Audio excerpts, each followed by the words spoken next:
Mush Panjwani, who is a founder and chief happiness officer. Coffee वगैरह को भी वो ओन करते हैं, मोटिवेशनल स्पीकर भी हैं. Welcome to the show. Thank you very much. जश्न आज़ादी मुबारक. Happy Independence Day to you too. How are you doing? बहुत ही ज़बरदस्त. ज़बरदस्त. आपकी एनर्जी से लग रहा है you're doing quite well. अच्छा, so tell us a little about yourself first. What is a happiness coach?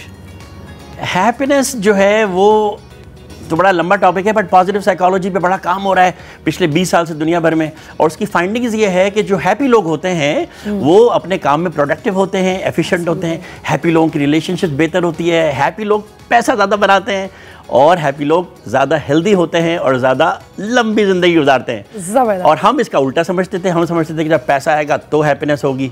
But science ये बताती है कि नहीं, पहले हैप्पी होना ज़रूरी है, उसके बाद सब कुछ सही हो जाता है. एब्सोल्युटली. मगर हैप्पी एक बड़ा सब्जेक्टिव कॉन्सेप्ट भी तो है ना.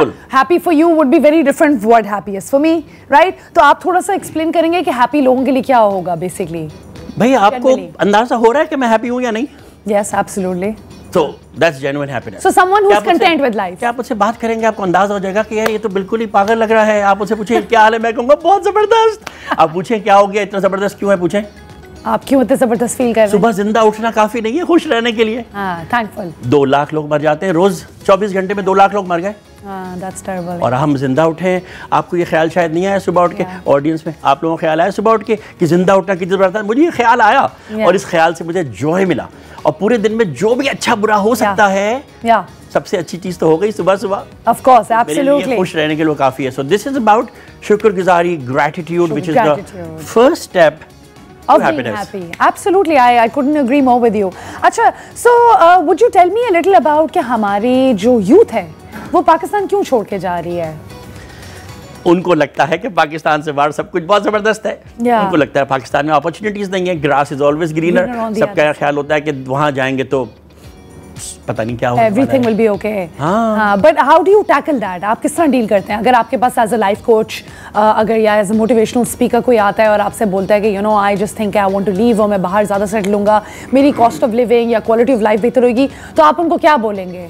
पहले तो मैं कहूँगा कि थोड़ी सी रिसर्च कर लो, कहाँ जाना है, उस मुल्क में कोई है जानने वाला, बात करो उससे, वहाँ के चैलेंजेस को समझो.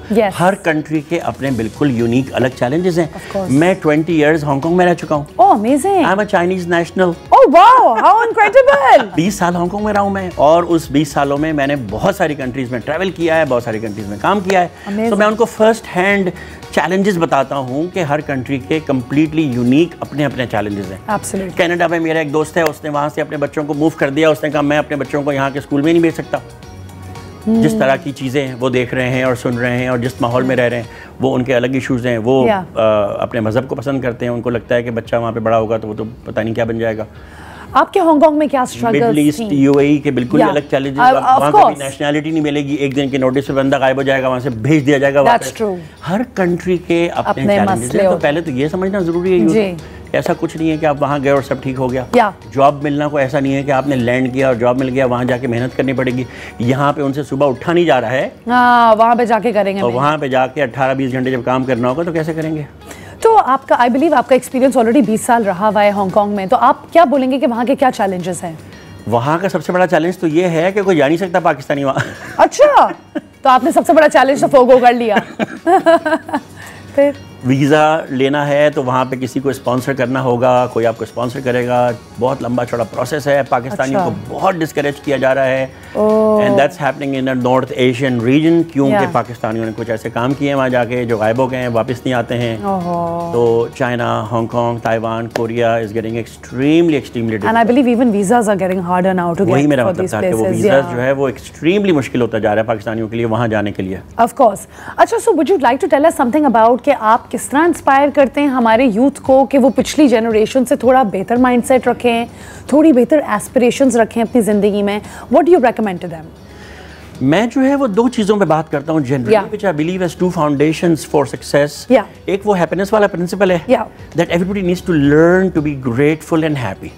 कि अगर आप रोज सुबह ये सोच के उठने वाले हैं कि मैं यहाँ क्यों हूँ, मैं वहाँ क्यों नहीं हूँ, तो आप खुश नहीं रह सकते. Of course. तो ग्रेटफुलनेस सिखाना जो in the present moment specially. हाँ एग्जैक्टली.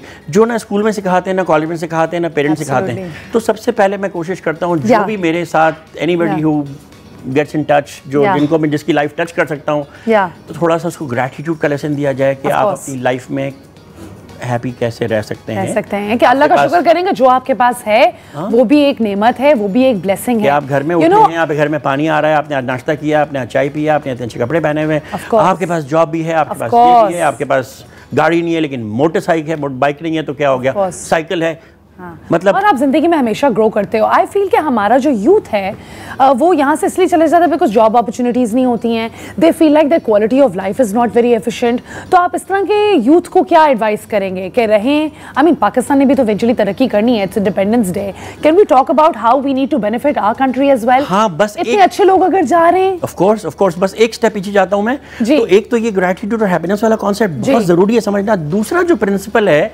वो है ड्रीम और गोल सेटिंग और प्लानिंग और अचीविंग थिंग्स इन लाइफ, जो कि आप दुनिया में कहीं पर भी होगे आप कर सकते हो if you understand that principle. What is the meaning of believing in yourself, कि जो कुछ मैंने सोचता हूँ बिलीव करना, उसको बिलीव करना है, वो पॉसिबल है, अपने ड्रीम को गोल में कन्वर्ट करना है। मैं झोपड़पट्टी से स्टार्ट किया था मैंने अपनी life, wow, actually that's amazing, and your journey is in I went to a charity school in Liari, I lived in a झोपड़पट्टी in Kharadar, wow, but dreams थे लाइफ के, किसी तरह से ड्रीम्स आ गए मेरे माइंड में, उन ड्रीम्स को बिलीव करने लगा मैं।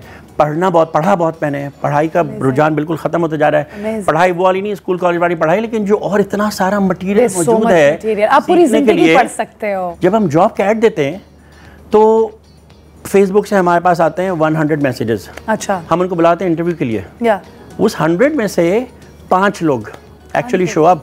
ओह माय गॉड, तो वो 100 लोग उनको जॉब चाहिए, लेकिन वो पहुंच नहीं रहे हैं, सुबह उठ नहीं रहे हैं, और उनको सुबह बुलाया जाता है देखने के लिए कि उनमें इतना डिसिप्लिन है कि वो इंटरव्यू पे पहुंच जाएं टाइम पे, कोई भी नहीं पहुंचता। 5 मैक्सिमम 5 out of 100। और ये सिर्फ हमारी कहानी नहीं है, जितने जॉब इंटरव्यूज़ वाले लोग हैं वो सबकी एक ही शिकायत है कि इंटरव्यू पे तो कोई पहुंचता ही नहीं है। हम बैठे हुए यहाँ पे 3 लोगों का पैनल, हम तो एक ही बंदा बैठा होता है कोई भी इंटरव्यू के लिए, लेकिन कंपनीज में बड़ी जॉब्स के लिए, छोटी बड़ी jobs, people are not showing up. क्यों? Laziness, procrastination, lack of discipline. You think maybe it's not a good fit also because lack of job opportunities भी तो हैं काफी। ये तो आप एक सिनेरियो बता रहे हैं ना कि आप उनको बुलाएंगे वो नहीं आएंगे, आप बहुत हैं जॉब्स, बहुत जॉब्स हैं। अच्छा, मैं तो फूड एंड बेवरेज इंडस्ट्री में हूँ, फूड एंड बेवरेज इंडस्ट्री के अंदर हर वक्त हर रेस्टोरेंट, हर कैफे हायरिंग करने की कोशिश कर रहा है, बिल्कुल ब्लैंक जीरो एक्सपीरियंस वालों को भी हायर करते हैं, एक्सपीरियंस वालों को भी हायर करते हैं।